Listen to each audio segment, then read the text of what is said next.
प्यारे बच्चों, class second मैं रीता मिश्रा आपकी हिंदी टीचर। तो बच्चों, आपका notebook work chapter 4 Hindi reader complete हो गया है। आज आप अपना बुक वर्क करेंगे। तो चैप्टर 4 पेज नंबर 27 ओपन कर लीजिए अपनी रीडर की बुक और चलिए देखिए। तो बच्चों, पेज नंबर 27 चैप्टर 4 ओपन कर लिया है। तो चलिए देखिए, गा नंबर पे वैकल्पिक प्रश्न दिए गए हैं, यानी कि आपको सही उत्तर चुनना है। तो पहला है, सुदामा को जब समय मिलता था तो वो क्या करते थे? भजन करते थे, नौकरी करते थे या खेती करते थे? तो बच्चों, जो इसमें राइट आंसर है यानी कि सही उत्तर है, उस पर हमें टिक करना है, यानी सही का निशान लगाना है। हाँ बच्चों, तो सुदामा को समय मिलता था तो क्या करते थे?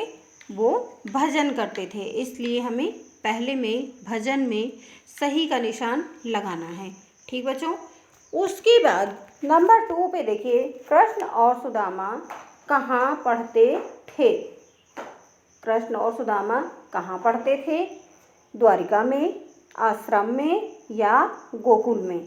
तो बच्चों, इसमें जो है, इन तीनों में जो सही उत्तर है उस सही उत्तर पे आपको सही का निशान लगाना है। तो बच्चों, कृष्ण और सुदामा कहाँ पढ़ते थे? आश्रम में। ठीक है। उसके बाद 3 नंबर पे देखिए, सुदामा ने लौटकर अपनी झोपड़ी की जगह क्या देखा? ठीक बच्चों, जब सुदामा जी कृष्ण के पास से अपने घर लौट के आए तो उन्होंने झोपड़ी की जगह पर क्या देखा? खेत देखा, महल देखा या जंगल देखा? क्या देखा बच्चों? तो उन्होंने अपनी झोपड़ी की जगह पर महल देखा। क्या देखा बच्चों? महल। हाँ, तो ये पहले में नंबर 1 पे भजन में सही का निशान लगाना है, नंबर 2 पे दूसरे में आश्रम पे सही का निशान लगाना है, नंबर 3 पे आपको महल के सामने जो खाना बना हुआ है उस खाने में आपको सही का निशान लगाना है। फिर बच्चों, घ नंबर पे देखिए, सही शब्द लिखकर वाक्य पूरा करो। ठीक है। तो यहाँ पे 1 2 3 4 जो है ये 4 नंबर दिए गए हैं। इन चारों नंबरों पे 4 वाक्य लिखे हुए हैं। इनके 2-2 ऑप्शंस दिए गए हैं, उत्तर दिए गए हैं। उन दोनों उत्तरों में से आपको छांट करके लिखना है। जैसे कि पहला है, कृष्ण और सुदामा सच्चे मित्र थे या शत्रु थे? आपको बताना है। तो बच्चों, नंबर 1 पे क्या है? कृष्ण और सुदामा सच्चे मित्र थे। ठीक है। दूसरे पे देखिए, सुदामा गांव में रहकर कैसा दिन गुजारने लगे? गरीबी या अमीरी?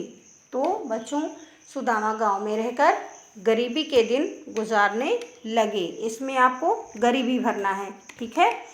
उसके बाद 3 नंबर पे देखिए, सुदामा की पत्नी ने उन्हें सलाह दी। ठीक है। सुदामा की पत्नी ने उन्हें क्या दी? रोटी दी या सलाह दी?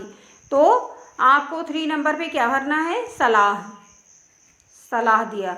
ठीक है। उसके बाद 4 नंबर पे देखिए, कृष्ण ने सुदामा को गले से लगा लिया। हमने लिखा है ना, तो यहाँ पे कृष्ण ने सुदामा को लगा लिया। कहाँ लगा लिया? गले से लगा लिया या सीने से लगा लिया? गले से लगा लिया। ओके। उसके बाद नीचे देखिए, भाषा की बात। भाषा की बात में आपको बताना है, पाठ में से छोटी ई और बड़ी ई की मात्रा वाले शब्दों को चुनकर लिखो। ठीक है। उदाहरण के लिए, जैसे छोटी ई की मात्रा लिखा है दिन और बड़ी की मात्रा में पत्नी। ओके। उसके बाद तो हमें छोटी ई की मात्रा में हमने क्या लिखा है? पहला मित्र, दूसरा किस्से, तीसरा मिलना। ओके। फिर बड़ी की मात्रा वाले शब्द के नीचे पहला जीवन, गरीबी, पोटली। हाँ बच्चों, तो हमें क्या करना है? पहले हमें टिक करना है, सही के निशान लगाने हैं। फिर हमें 2 ऑप्शंस दिए गए हैं नंबर घ पे, हमें इसमें छांट करके जो राइट है वो हमें भरना है। तीसरा, नीचे भाषा की बात में छोटी ई और बड़ी की मात्रा वाले शब्दों को पाठ से खोज करके लिखना है। ठीक बच्चों, तो आप क्या करेंगे, आज अपनी बुक फिल करेंगे, अपना बुक वर्क कंप्लीट करेंगे और उसके बाद क्या करेंगे, आप जो है शब्दार्थ लिखेंगे, शब्दार्थ और 1 पेज राइटिंग लिखेंगे। राइटिंग तो आप लिखते रहिए, हर रोज़ आपको 1 पेज राइटिंग लिखनी है, जिससे कि आपकी राइटिंग सुधर जाए, आपको लिखना आ जाए, आपको मात्राओं का भी ज्ञान हो जाए। तो बच्चों हमें इस तरह से अपनी पढ़ाई पे ध्यान देना है और लगातार हमें पढ़ते रहना है, और जो भी आपको पढ़ाया जा रहा है, जो भी सब्जेक्ट पढ़ाया जा रहा है, उसकी सारी फेयर कॉपीज़ हमें कंप्लीट करनी है। हाँ, तो आगे का हम आपको कल बताएंगे। Bye, good day.